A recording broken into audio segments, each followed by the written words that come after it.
জীবনানন্দ দাশের বনলতা সেন থেকে এই মুহূর্তে আমার সঙ্গে আছে পর্দার বনলতা সেন।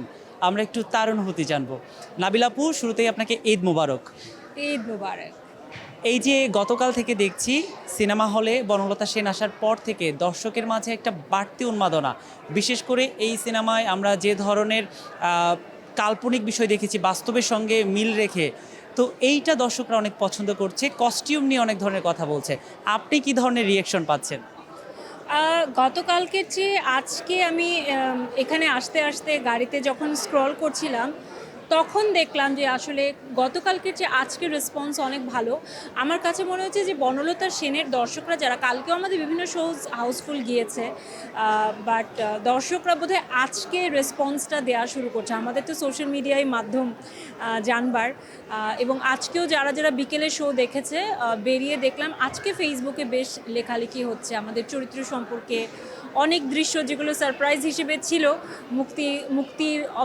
মুক্তির পরে আমরা যেগুলো নিয়ে কথা বলতে পারতাম সেগুলো নিয়ে কথা বলছে। আমার এই রেসপন্সটা দেখে খুব ভালো লাগছে, মানে আজকের রেসপন্সটা দারুণ। আর যেহেতু আপু পর্দায় আপনাকে আমরা বনলতা সেন রূপে পেয়েছি, বাস্তব জীবনে আসলে এই অনুভূতিটা কেমন যে আমি বনলতা সেন? এটা সারিয়াল একটা অনুভূতি, এটা খুবই দারুণ, কখনো আসলে কল্পনায়ও ভাবিনি। আসলে কি আমি কি বনলতা সেন কিনা সেটাও আমার কাছে, মানে আমি যখন ফিল্ম দেখেছি আমার নিজের কাছে নিজের প্রশ্ন, আসলে আমরা এই প্রশ্নটা রেখে দিয়েছি যে আমাকে হয়তো একটা বনলতা সেনের অবয়বে দেখা যাচ্ছে, কিন্তু আদৌ কি আমি বনলতা সেন কিনা। আমার মনে হয় সিনেমা দেখার পরও এই প্রশ্নটা আমরা রেখে দিয়েছি সবার কাছে। বাট অফকোর্স আমি এই সিনেমার সঙ্গে যুক্ত একটা গুরুত্বপূর্ণ চরিত্র বনলতা সেনকে সবাই অনেক একভাবে কল্পনা করে থাকে। মাসুদ হাসান উজ্জ্বল তার কল্পনা থেকে একটা অবয়ব দাঁড় করিয়েছেন এই ফিল্মে। তো আমার কাছে মনে হয় এটা তো আমার জীবনে একটা মানে গুরুত্বপূর্ণ একটা চরিত্র হয়ে থাকবে, এবং আমি গতকালকেও বলছিলাম এটা একটা মাইলফলক হয়ে থাকবে আমার জন্য। বনলতা সেনকে নিয়ে এভাবে পর্দায় প্রথমবার কেউ কাউকে হাজির করেছে, এটাই প্রথম। সো আমার কাছে তো মনে হয় ইতিহাসের একটা পার্ট হয়ে গেলাম আমি। আপু, আপনি তো প্রেক্ষাগৃহের সঙ্গে পরীক্ষিত, কিন্তু যখন এই যে জীবনানন্দ দাশের একটা কবিতা, মানে কাব্যিক এবং সিনেমাটিক একটা মিশেল আমরা পর্দায় দেখতে পাচ্ছি, তখন কি আসলে এই বিষয়টা নিয়ে একটু চাপ বেশি থাকে কিনা? না না, চাপ কেন থাকবে? আমার কাছে মনে হয় যে সব সিনেমারই দর্শক রয়েছে, তবে এতটা রয়েছে সেটা হয়তো আমি ভাবিনি। কারণ আমরা যখন গত 2 সপ্তাহে প্রচারণা আমরা কিন্তু একদম ননস্টপ বিভিন্ন কন্টেন্ট বিভিন্ন ম্যাটেরিয়াল দিচ্ছিলাম ফেসবুকে জানান দেবার জন্য। এবং আমি দেখলাম যে প্রথম পোস্টার যেদিন আমরা অ্যানাউন্স করেছি তখন থেকে এত হাইপড হয়েছে আমাদের সিনেমার ব্যাপারে, সব লোকে কথা বলছে। ট্রেইলার যখন দিয়েছি ট্রেইলার রিভিউ করছে, শুধু দেশের না, আমি দেশের বাইরেও আমি শেয়ার করেছিলাম আমাদের গ্রুপে বনলতা সেনের। আমি দেখলাম পাকিস্তানে 2-3 জন রিভিউয়ার এরকম ভাষা বুঝছে না, কিন্তু কবিতার এসেন্স বা ফিল্মের এসেন্সটা ধরতে পেরেছে, সেটা আমাকে খুব সারপ্রাইজ করেছিল। আমি সেটা শেয়ারও দিয়েছি। তো দেশের বাইরের মানুষও রিভিউ করছে, এটা তো এতটা ভাবিনি সত্যি কথা। But this is a very nice thing যে দর্শক এখন রেডি হয়ে গেছে সব রকম সিনেমা গ্রহণ করবার জন্য, এবং আমার কাছে মনে হয় বনলতা সেন খুব ঠিক টাইমে বেরিয়েছে এই সিনেমাটি। যেহেতু কুরবানির ঈদের দিন আমাদের সাধারণ মানুষদের অনেক ধরনের চাপ থাকে, অনেক কাজ থাকে, সো এই দ্বিতীয় দিন থেকেই সিনেমা দেখার প্রবণতা একটু বেশি হয়। যেহেতু শুরুতেই আপনি প্রত্যাশার বাইরে রিয়েকশন পেয়ে যাচ্ছেন, কি মনে হয় এইটা আপনার আরেকটা মাইল ফলক হয়ে দাঁড়াবে? আমি তাই বিশ্বাস করতে চাই। আর অনেকেই বলছে এই ফিল্ম, আজকে দেখলাম কি একজন লিখলো এই ফিল্মটি হতে যাচ্ছে এই ঈদের ডার্ক হর্স। আমারও তাই মনে হয়, আমিও তাই ভাবতে চাচ্ছি। দেখা যাক, দেখা যাক। একটু আপনাকে জানাতে চাই, আমরা বিভিন্ন প্রেক্ষাগৃহে ঘুরছিলাম, দর্শকের রিভিউ নিচ্ছিলাম, তারা কোন সিনেমাটি দেখতে পছন্দ করছে। তো তারা কিন্তু তাদের পছন্দের তালিকায় শুরুর দিকে বনলতা সেনকে রাখছে।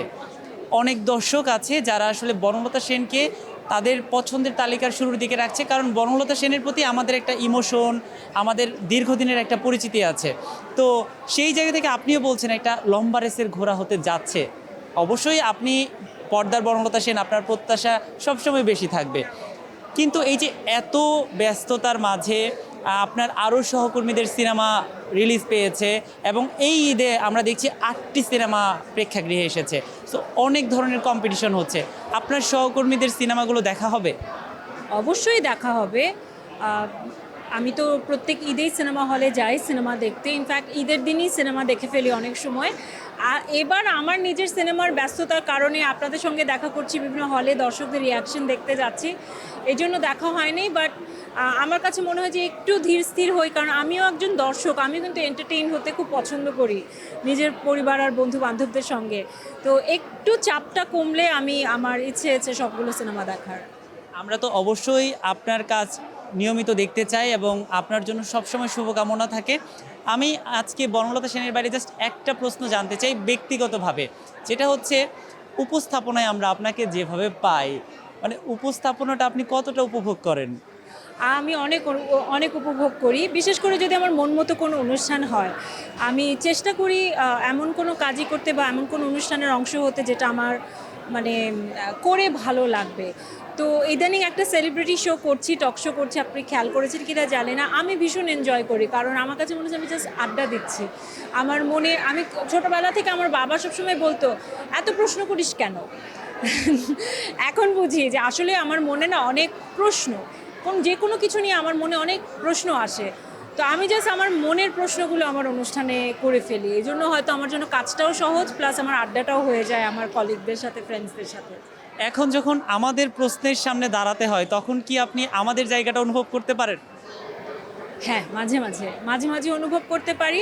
সত্যি কথা বলতে যে যেহেতু প্রশ্ন করার একটা অভ্যেস আছে, তো সবসময় ক্লিশে প্রশ্ন যখন কেউ করে সেটা আবার একটু বিরক্তই লাগে, যে প্রশ্ন প্রত্যেকে করে সেটার বাইরে যখন কেউ কোনো নতুন প্রশ্ন করে যেখানে আমার নতুন কোনো উত্তর দেবার জায়গা থাকে, তখন আমি ভীষণ উপভোগ করি। আপনাকে অসংখ্য ধন্যবাদ এবং বনলতা সেনের জন্য অনেক অনেক শুভকামনা। আপনার যে দর্শকরা আপনাকে ভালোবেসে সিনেমা হলে আসছে, আপনার সেই ভালোবাসার দর্শকদের উদ্দেশ্যে কি বলবেন? দর্শকদের উদ্দেশ্যে এটাই বলবো যে অনেক অনেক কৃতজ্ঞতা, অনেক অনেক ভালোবাসা। আপনারা যেভাবে এত কম সময়ের মধ্যে আমাদেরকে যে ভালোবাসা, যে রেসপন্স এবং আমাদেরকে নিয়ে যে আশাটা করছেন, সেটা এক প্রকার আমাদের জন্য মানে ভালো লাগার প্লাস চাপও সৃষ্টি করছে, এরকম যে আপনাদের এই আশাটা আসলে আমরা সিনেমা দিয়ে কতখানি পূরণ করতে পারবো একটু একটু বোধহয় পারছি, কারণ আপনারা দারুণ দারুণ রেসপন্স দিচ্ছেন আমাদেরকে। প্লিজ আসবেন আমাদের সিনেমা দেখতে। শুধু আমাদের সিনেমা নয়, আমি বারবারই বলি, বাংলা যত সিনেমা আমাদের বেরিয়েছে এবারের ঈদে সবকটি সিনেমা দেখবেন, সাথে আমাদের সিনেমাও দেখবেন এবং ভালো লাগলে অবশ্যই জানাবেন, বিশেষ করে সোশ্যাল মিডিয়ায় জানাবেন, কারণ সেখানেই সবাই জানতে পায়। আমাদের ফিল্মটা যদি একটু ছড়িয়ে পড়ে ওয়ার্ড অফ মাউথে, তাহলে খুবই ভালো হয় এবং এরকম সিনেমা যারা বানাতে চায়, যারা কাজ করতে চায়, তারা আরও বেশি অনুপ্রাণিত আর আগ্রহী হবে। এক মিষ্টি সকাল, কানে কানে কিছু গুনগুনিয়ে বলে যায়, কাছে আয় ভেসে যায় হাজার ফুলের ঠিকানায়, ছুঁয়ে দিয়ে ডুবে যায় সুগন্ধে সেই সীমানায়। তিব্বত লাক্সারি সো, বাংলাদেশের রূপ।